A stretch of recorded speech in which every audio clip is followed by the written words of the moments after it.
Hi, my name is Sheridan, founder of College Esports News, and today I am here with TJ Stevens, caster, host of the collegiate exclusive podcast, Esports at UGA Advisor, and literally so much more.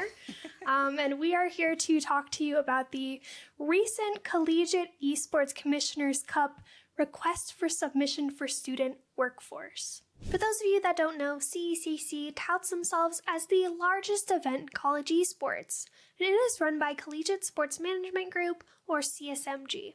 And this is the 6th iteration of the CECC May Madness event, and historically has been sponsored by large brands like McDonald's and Sour Punch, among others. And it's important to mention that following their 2025 event, CECC and CSMG came under fire last September for allegedly being late on payments for staff from the May 2025 event. The organization put out a statement in November of 2025 sharing, "We want to reassure our community that all contractors for CECC May Madness 2025 have been paid.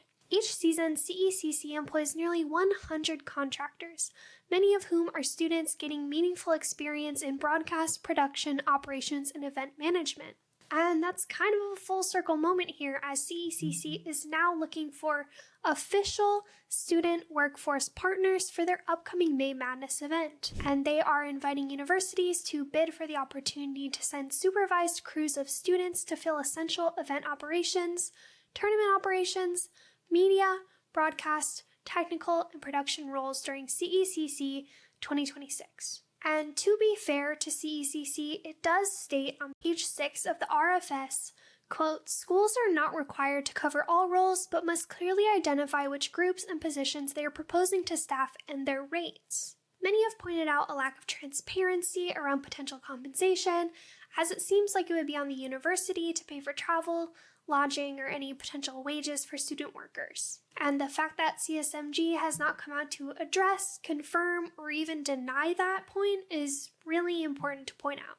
So I reached out to CSMG to ask them a couple of questions about the event, why this, student workforce submission exists. And for transparency's sake, I will tell you what the questions were. I asked, what is CSMG's response to the community's concerns around CECC utilizing unpaid student labor to execute the event? Community concerns include confusion around if student workers will be paid for CECC 2026, why the official student workforce partner/school is responsible for lodging and travel, thought process behind potentially unpaid student workers versus hiring contractors, how dependent is the CECC May Madness event on these student workers? How will CSMG adapt, if at all, based off the community response to the RFS? Not long after I sent my email, CSMG replied with their statement, and a CSMG representative shared, "Please refer to page 4 of the RFS. Responders may submit additional questions to Damon,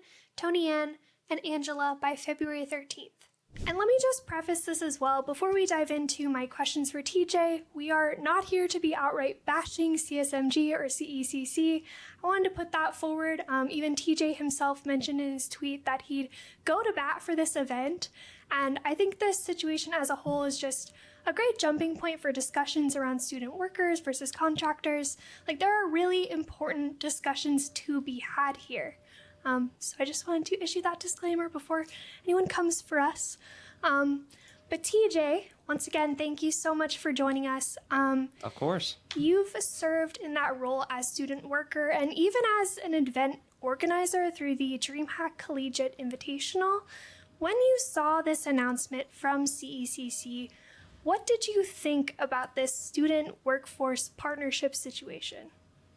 Well, I'll start from my personal experience, because people, I would assume if anybody is going to take my words in a harsh manner, they're going to go look at DreamHack. So I'll say this before we kind of get really deep into it. For an event like DreamHack, for example, we had certain students and certain staff that were allowed to be paid, and we had the money for it, and we had some students that we had to ask to volunteer, and those were things that we stated fully up front. And people could make the argument that that's a big event. It was a B-tier event for Rocket League and Valorant, but at the same time, it was a part of a convention. It was not a entire convention. It was not a marquee event in collegiate esports. So for people wondering if I'm a hypocrite, I promise you I am not. There are levels to this, and CECC is at the very top of it. So this is why we hold it such a high standard. Now, I guess getting into my thoughts about the actual workforce request, correct? That's what we're going to go ahead and start off with. So off of first glance, I think me and many other collegiate administrators and players, coaches, etc., a lot of us looked at the initial tweet and the initial kind of media push of this, and it was worded extremely vaguely.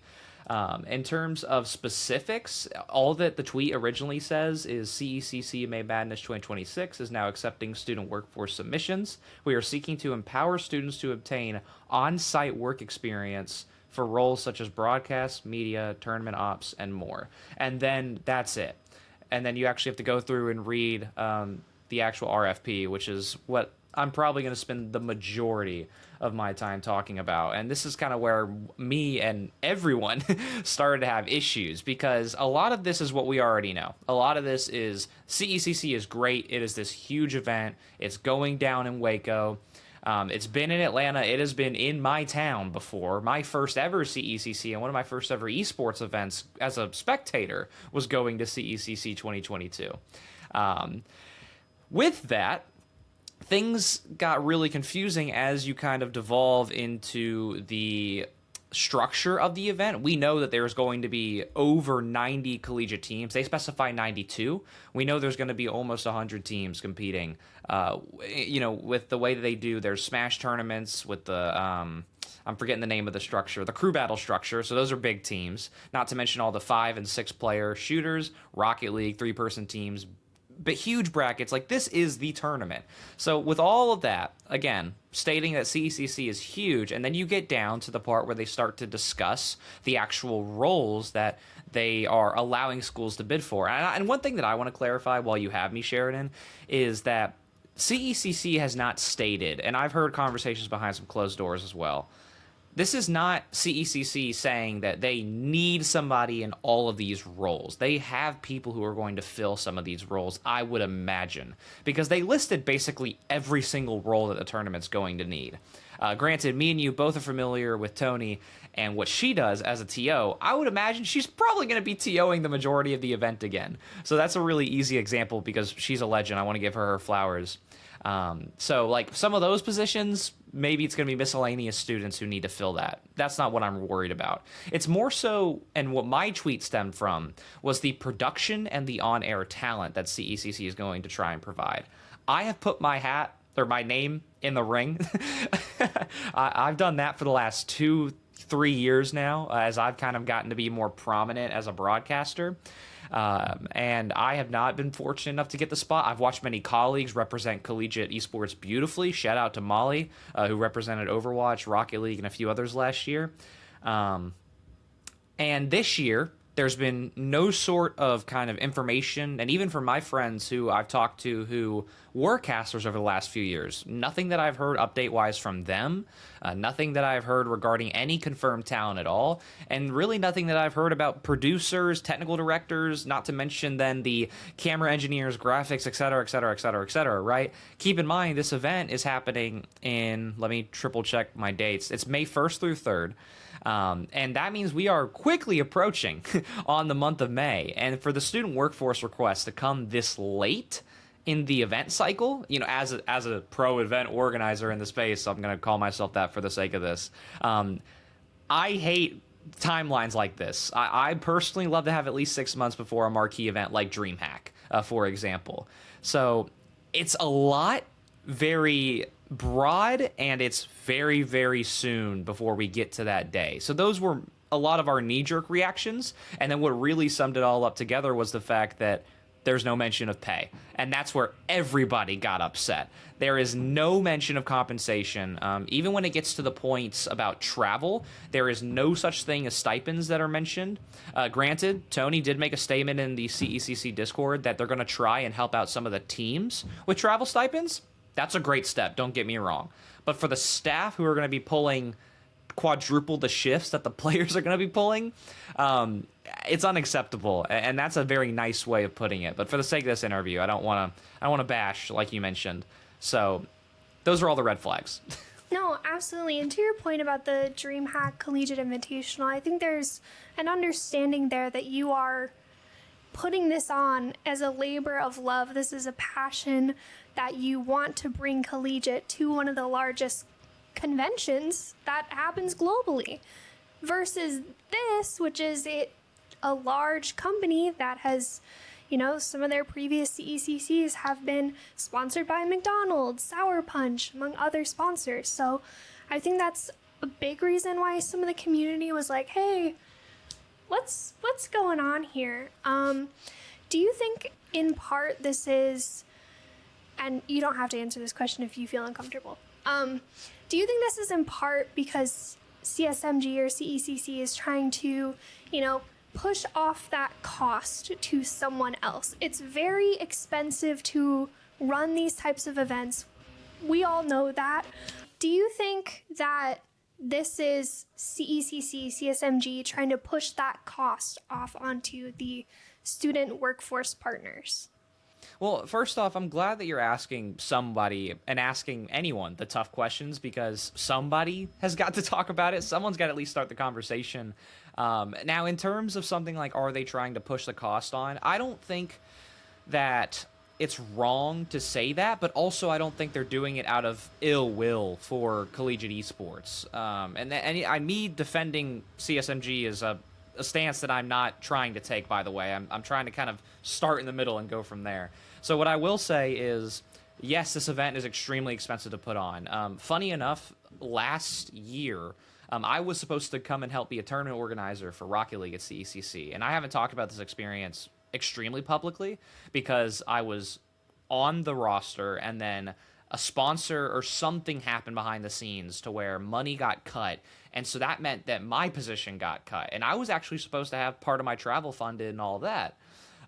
So I don't think that CECC intentionally, when it comes to these positions, like what I was supposed to do last year, they're not trying to push the cost off, but at the same time, you got to cut it somewhere. And there's some roles in here that, and this is kind of me, since I'm the one answering the tough questions, kind of what's harsh to say. There are positions on here that probably shouldn't be on here, or that shouldn't really be paid for. Like, for example, there's some very kind of like small assistant tournament operator jobs. Like for those, for example, those should probably be some high school students, or those like who are just looking for internship level experience. Like those should be local kids to Waco, who are going to fill those jobs. And even if it's Baylor students filling those jobs and they're working maybe like 4 to 5 hour swap shifts every day, like that makes sense. So yes, they're trying to cut the cost, but I don't think they're trying to push the cost onto somebody else, if that makes sense. Yeah, absolutely. And I really like your point about they're not trying to do this maliciously. Like there was a thought process behind why they made this decision, but without sharing that information, without answering those tough questions, we're in the dark, basically. It's a bad look. it's not good. And I said this in my intro, but if they would just come out and say something, anything, I think clarifying a couple of questions would be absolutely massive. It would do so much. Because that's why people are upset. They're upset about this lack of transparency. Everything's too vague. Like, if you want any questions answered, you have to be, looking to submit a proposal. So I think that's what's frustrating to the community. Compare this to like a NACE or like a Play versus Collegiate League, who last year they hosted their finals at Akron, or the one that I got to attend before the big split at Full Sail. Hosting events there, those organizations, at least in terms of Full Sail, an organization pays Full Sail to host their event, and that money goes into scholarships for their student workers. And the Full Sail students are in their own familiar environment. They've been there. They've been working towards setting up these huge events every single day, and they're getting that experience.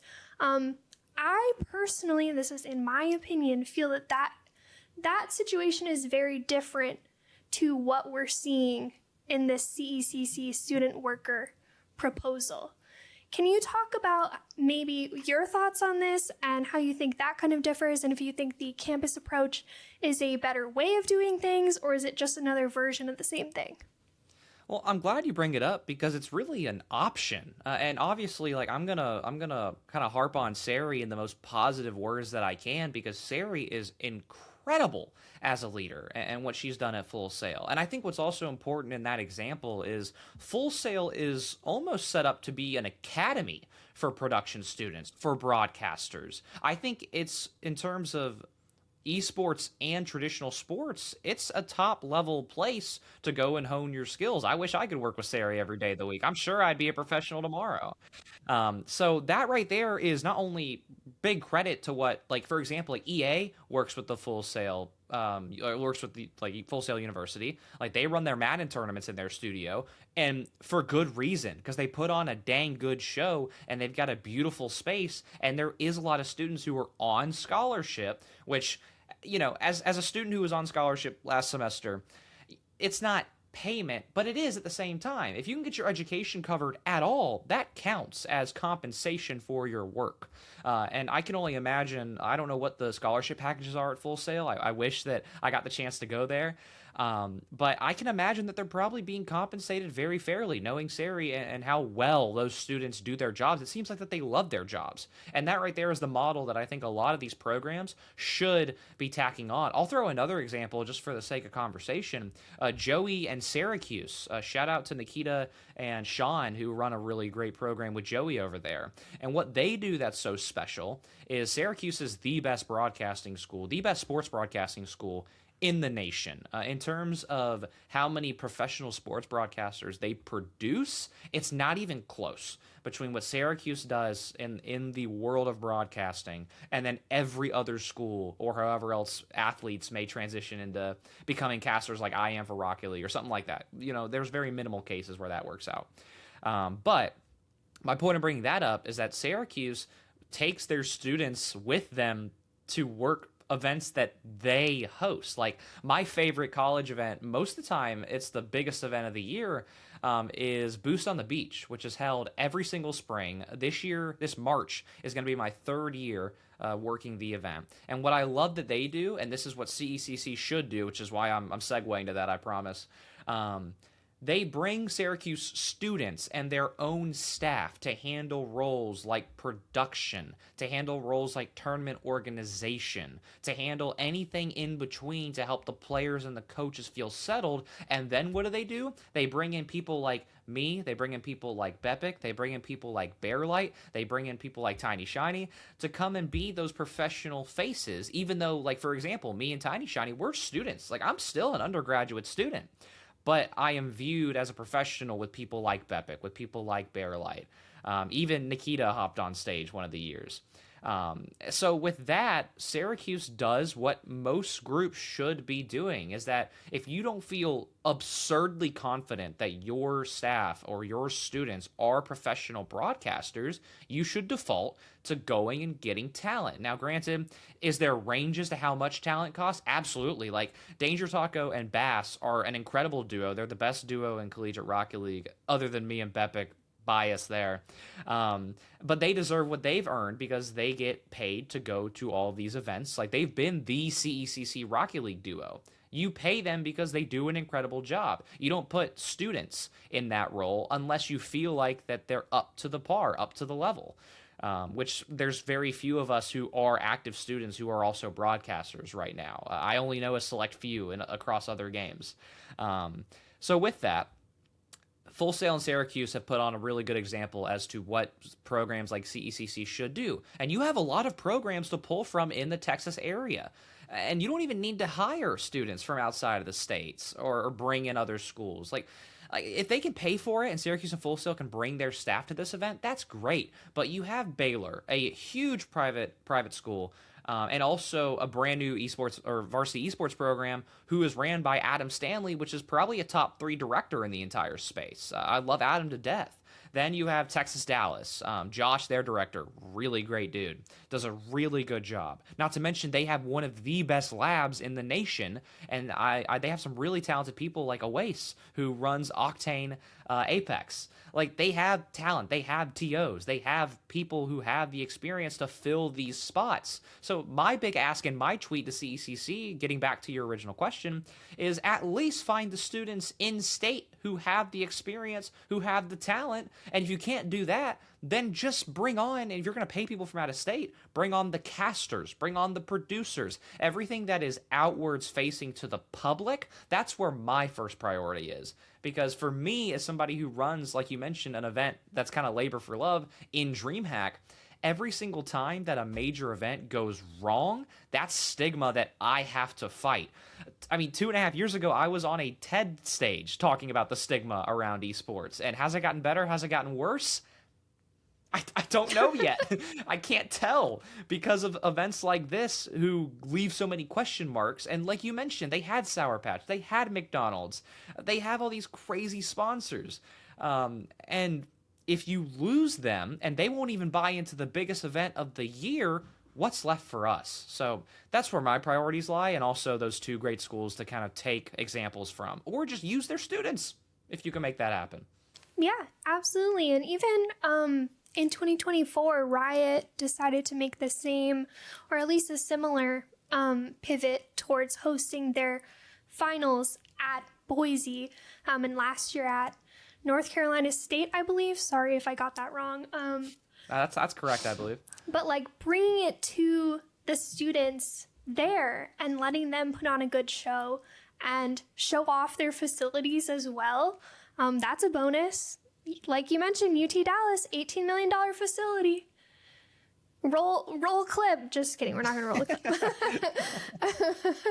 But yeah, like why aren't we bringing it to the campuses? And I guess just to reiterate my point that, you know, they should come out and say something and clarify some of these thought processes instead of just doing this.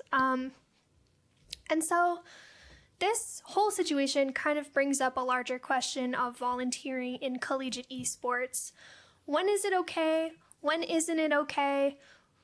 I know it's not as black and white, that kind of thing. I'll pass it over to you. So my stance on it, I will say for the basis of CECC, the key word is compensation, regardless, because this is the biggest event of the year. So they're held to a different standard. Now, like I mentioned earlier, is there roles that you could argue could be filled by volunteers? Absolutely. I'm not going to go through every living role, but I'll give examples.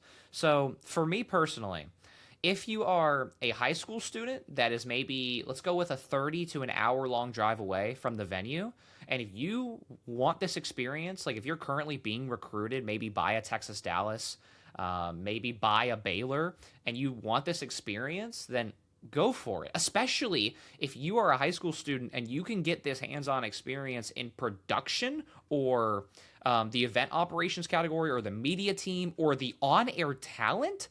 For the size of this event, if I got to work CECC 2022 as a high schooler, I probably would have been recruited by Syracuse. I probably would have made my way into one of these big production schools, but those opportunities are extremely rare. So in terms of what is worth the trade-off of not getting paid and working this event, if you are in the state and are local enough and you have the talent and you can make it to this event and put on a good show and give it your full effort, then you should absolutely go for it. Now, if you are anyone else, as in you are out of state, I believe that there is some level of compensation. Now, this is where I think a lot of controversy is going to get raised up, though, because then the next question that I raise to the public is, if a Full Sail student is on maybe a 50% scholarship and Full Sail wants to send their students to this event, if Full Sail can cover the travel costs and it's worth it for them, then I believe that the student should be pretty happy and pretty motivated to come to this event and work this event because they're being compensated by somebody in some fashion. Even if CECC is broke and they don't want to say that, as long as these students are being compensated, that's great. Now, granted, for example, Syracuse runs this event in Myrtle Beach. I don't know what their budget looks like. I have no idea. But if Syracuse, like, let's just put up a hypothetical. If Syracuse is kind of running out of money towards the end of May because of Power Esports Conference, I believe they're going to Hawaii in a few weeks, by the way. And then you got Myrtle Beach with Boost on the Beach. And let's say the Syracuse doesn't have the money to send these students, but they want to put their names in the hat so they can get their students' names in the hat for this event. Then that's a pretty slippery slope, because if the students have to pay for the flight from Syracuse all the way down to Texas and they're not getting paid, then I don't agree with it at all, not to mention lodging and food as well.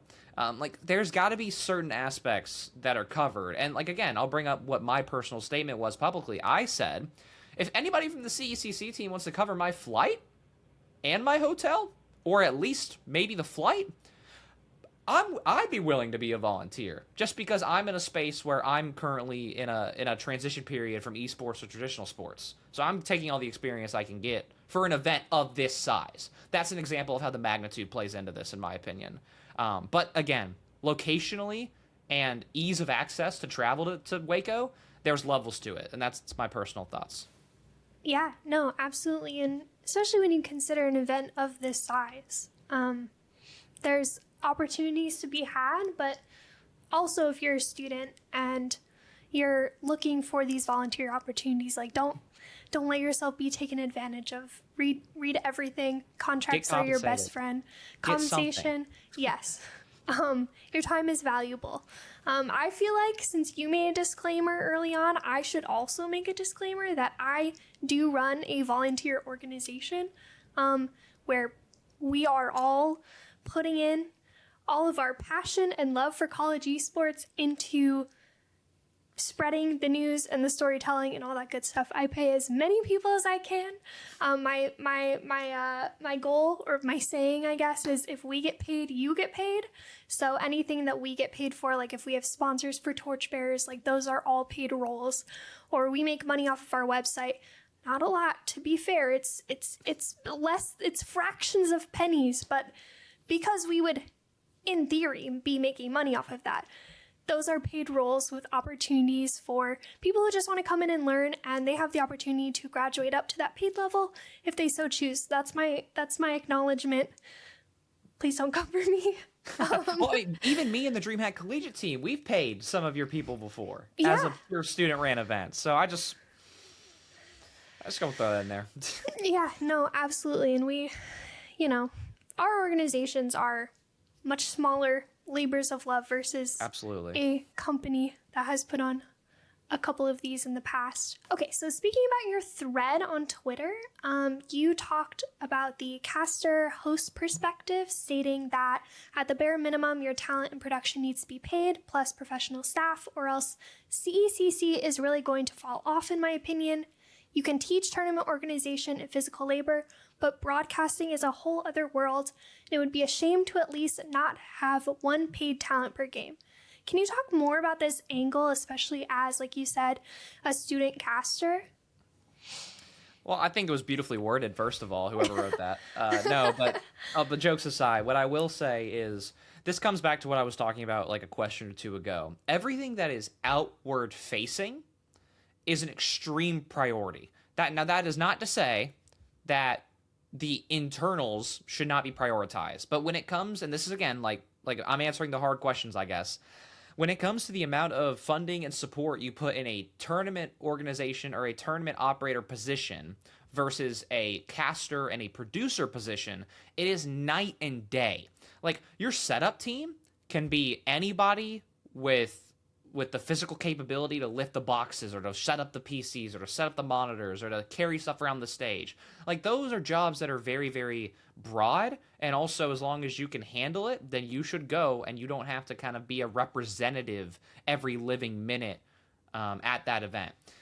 With the on-air talent and the production side, you are quite literally the ambassadors for CECC and CSMG. Even if you're a contractor, you are the ones that they are deciding to represent their event that is worth X amount of dollars, however much they make off the sponsorships, or who knows how much money gets poured into this event when it's all said and done, but we know it's a lot. And as a caster and as producers, you are the ones who are solely in control of how the average viewer, of how the average sponsor, of how the average, really anyone views the event, because when they try to watch it, that's your job. And the moments that people will talk about for months and months and months after the event are almost 100% from the broadcast. Like, will players say, oh yeah, like, you know, like the San Diego State guys who are going this year, like, oh, I love meeting them, like, they're awesome, which they are awesome, by the way. Those stories will ring, but those stories will not ring in front of the eyes of hundreds of thousands like what the broadcast will. Like whenever you crown a champion, the host who does his spiel of how he talks about the team, of how the interviews are done, those are all of the big moments that people will look at, and then those are the storylines that carry into next school year and that cap off what I hope is a beautiful current school year. So I want to explain that first, because that's the levels to it. And then now in terms of the compensation behind it, that's all to go to explain that if any group of talent, or if any group of staff, I mean, deserves payment or deserves compensation or deserves to be flown or driven over long distances and compensated, you know, whatever you want to word it as, it is the on-air talent and the production crew. Because again, they are your ambassadors, they are your key representatives, and CECC, from the public eye, from somebody who's not behind those closed doors, right, it seems like that they are going down a slope right now. And it seems like there's a lot of financial issues behind closed doors. And the reason why I say if they don't pay, that things could go downhill, it's not to say that, for example, if they get maybe 2 casters from Baylor and they get 2 casters from UTD and they let them do this game and this game, it's not to say that those are bad options. But again, when you look at kind of like the S tier, A tier, B tier casters, those are almost always either professionals or people like me or people like Tiny Shiny, who are active students who are doing our best to do our job while we're full-time students. Like, we are kind of in the realm of professional talent. And again, not to say those students aren't good enough, but it's also about the experience. Like for example, Molly, Tiny Shiny, has worked with Blizzard to a massive degree. That is huge experience. And then me, I've gotten to work with DreamHack. I've gotten to work almost every collegiate LAN. This past semester, and even the one before that, I worked every Southeastern collegiate LAN across 5 different states. like that experience matters for an event as stressful and as important as the culmination of many teams' dreams into one tournament.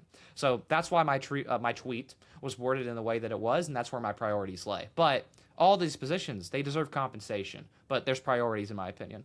Yeah, absolutely. And I think anyone who's running an event of this caliber understands that the talent budget, like, that's not something that you're usually skimping on. And I've had experience at one of my previous jobs. We were sourcing talent. I'm looking at who knows this game, who knows that game, what are their followers. Of course, that's always something that unfortunately you have to consider. Unfortunately or fortunately, you could argue either way.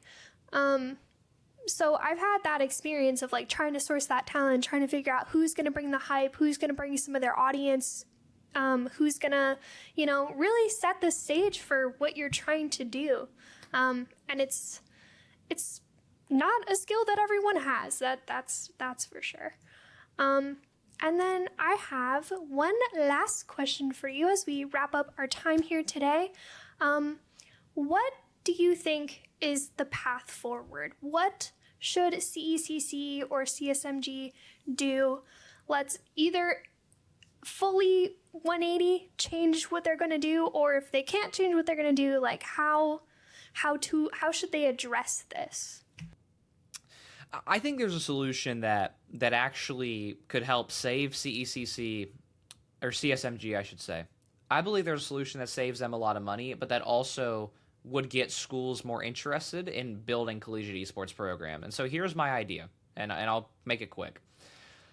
If CSMG wanted to partner with select schools across the nation to be the production studios, to be the talent, to be the casters. Like, for example, whenever the CECC West qualifier happens, if you want to do a broadcast, how about you use Boise State? How about you let them run the show? You could have your own tournament organizers, and then you can share that lobby information, and you let the show be ran from Boise. They have a great track record. You want to do the CEC North qualifier? Let Syracuse do it. Let maybe even some of the smaller schools, like maybe Northwood, can handle that job. I'm forgetting, I'm blanking on a lot of the other, like I would even throw out maybe a lower level club or club sport program.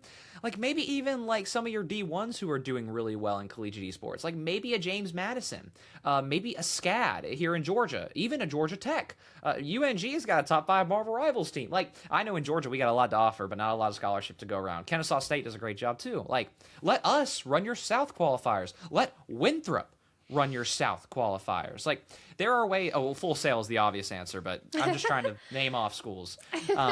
And then you want to do your Texas qualifier. Hello, you've got how much money did you say UTD used? $18 million. Golly, like you got an $18 million facility. You could actually bring teams to one location and run the Texas quals there if you wanted to. Yeah. Granted, Texas is huge, so maybe that's harder than I think, but you know what I mean. Or again, you have a massive Division I school who has the potential to change the scene overnight in Baylor, who is ran by one of the best directors to touch college esports at Adam Stanley. Like, and that's what I think CECC is going to include this year. I think there is going to be a lot of Baylor influence because they are so close. So I think that part is covered. But even building up to the event, and then even when it comes to the production, I think you can partner with schools directly.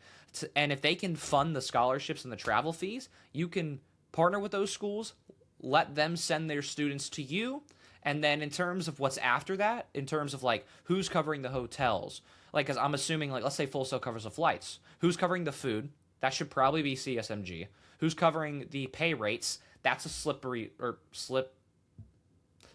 That's an awkward subject because where do you value the cost of a student caster who is within a program versus me, who's a student caster, who's viewed as a professional or as a B or an A tier talent, compared to the CRL crew, for example. Like, that's where things get awkward. But I really do think that if you partner with schools to run an event that is 10 times the size of what they can do on their campus, I think that not only sends a message to sponsors that you're running one of the best student-ran events at all in college. That's it, final, not college esports, in college events at all. If you can bring schools together to run something like this, I think it would do wonders for the buy-in and also the belief of students. Like the reason why I was invited to speak on the TED stage 2.5 years ago was because of the student experience and the stigma around student workers and the stigma around young children and gaming. And that's where a lot of my kind of advocation lies in. And I've always, people know this from my rants that I've always made on Twitter for years now. I am a huge, huge advocate and a huge, huge pusher of collegiate esports events being ran and represented by students. So what do you see at DreamHack? It's a mix of pros, it's a mix of students. But then behind the scenes, all students. That right there is a key example. And that was mostly Georgia Tech, by the way, who we worked with for that. So that's how we did that. We partnered with Georgia Tech. And they got to put their name on certain items, and we got to pay a few of their students, and they got to tie their name to the event. And what is Georgia State getting this semester? Or not Georgia State, sorry. What is Georgia Tech getting this semester? They're getting a lab. A huge D1 school is getting a lab because of the development of their students, and the public-facing eye has seen what they can do because of gaming. That's what it all really stems down to. And CECC is the culmination of students and gaming. So I think you could do real cultural change if you partner with some of these schools and let these students shine. No, that's such a great way of putting it. When you think about it, you're like pouring back into the students of that program. And even say I'm no business major, but if you if you had one school per region, just as a trial to see how will it go. And then when it comes to your big event, maybe you pick one of them and you say, all right, we're all going. Let's go check out their amazing facility. Let's go check out their amazing production. Like, Someone hire me. I have a good idea. But pouring back Well, into your even, students well, is I'll interrupt huge. you just. Yeah, I'll interrupt you for absolutely. just 2 seconds because the one thing I also want to add to your point Yeah. is like, regardless of if they're using the school's campuses or not, like I don't mind them bringing out, like, obviously there's a lot of drama with Esports Stadium, but I don't mind CECC renting out a venue and then bringing all these students to said venue. Like, I don't mind that either. So I wanted to add that in because it goes both ways. Those are both positives. Yeah, absolutely, absolutely. Well, thank you so much for being the one to answer my tough questions. You're doing the hard work. I told CECC I could be the PR guy. You let me know, I'm there. You should be hired as their PR guy. But thank you so much for sharing your thoughts on this situation going on. We'll have to see how it continues to play out as, like you said, it's only a couple months away. So I guess we'll see what happens. Hashtag do better. That's the bare minimum. There's Exactly. standards. There are standards to collegiate esports now. We are long past the days of club esports ruling. We now have millions and millions of dollars in scholarship being poured into students because of their belief in gaming, in production, in media, in marketing, in design. Like, people are combining all of their future jobs with gaming. We're long past the days of volunteer work. So please at least try your best to reach that standard, as this is supposed to be the comp standard. CECC is supposed to be that. So at some point we got to act like it. Yeah, I mean, what a way to go out. All right, amazing. Thank you so much, TJ, for joining Absolutely. us, and we will see you in the next one, I guess.